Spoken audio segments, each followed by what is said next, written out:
kanta sa ato nga buhagan pag nga schedule. And then kapag kanaog tano, so natakaroon sa may buhagan area. And then natulog ta sa may Malaunay. Okay, so mag-take the lunch.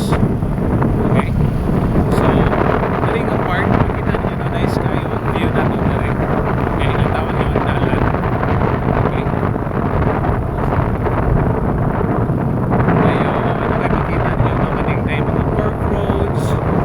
Daghan kita rin kuan kita matutugko ng mga tawag na mga kahoy. Okay, yan is pwede lang dalan diri kay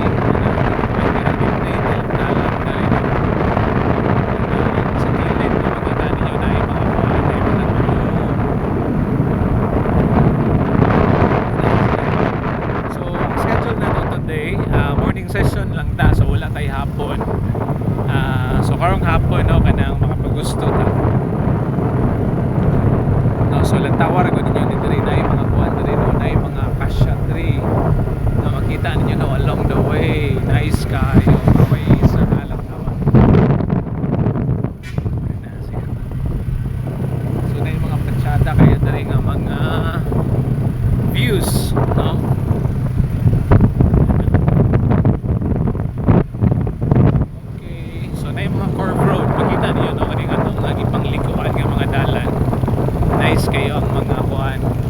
Kurbada nga part niya along sa mga sideways ani no na ay mga acacia no nga naa sila yung mga kuan lang tawon ninyo na ay mga kana bitong mga epreprenom nga kuan kana epiphytes no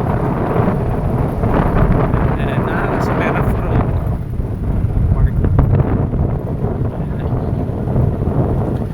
Ang dalan nila diri no is naipipila nga kuan kanang naibubong nga rough road pero mostly cemented road. Okay, kunya kuan nice kay ang mga mountain views diri na ay pakita ninyo no lantawan nyo diri nga part pero bason makita rin nyo maklaro no kay medyo kuan magud siya kanang slightly cloudy no and ay mga palibot nga puno sa green, daghan kay mga kuan kanang tanom. So na mga pipila ka balay no along no, sa dalan. Pero mostly ni mo makita diri is mga kahoy no because naman ta sa may buhagan. And lantawan ninyo ang mga paslope na to nga dalan, okay? Uphill nga mga cemented road.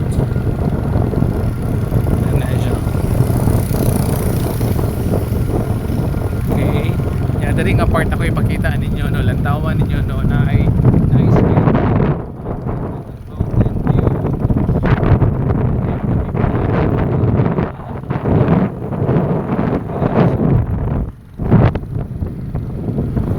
Okay. So natas medyo naay part nga patag-patag then modulhog na sa ta. Okay.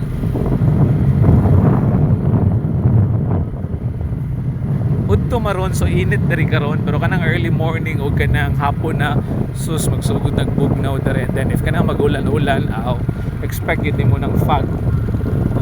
So inana and then lantawan ninyo ha ang kuan kinang